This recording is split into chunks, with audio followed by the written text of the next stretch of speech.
В этом году в Таласской области завершится строительство 8 школ. Одна из них – школа на 450 ученических мест в селе Арал.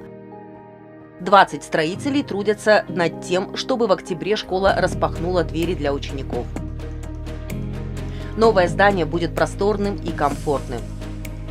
В двухэтажном корпусе имеются кабинеты, столовая, актовый и спортивный залы, душевые и санузлы. Классы обустроят новой мебелью. В здании установили окна из пластика, в кабинетах будет тепло, в школе провели паровую систему отопления. Все покрашено, и звездка со стен не падает кусками, как это было в старой школе. Я доволен, что у нас будет современная школа.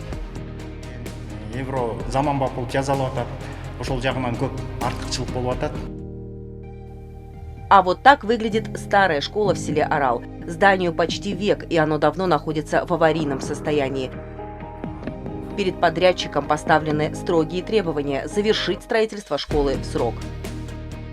95% деп айтсақ жаңылышпайбыз.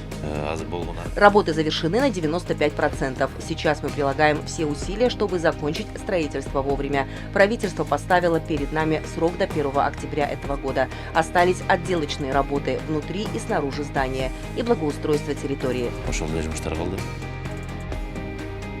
1 сентября по всей стране в эксплуатацию сдадут 23 школы, сообщают в Госагентстве архитектуры, строительства и ЖКХ.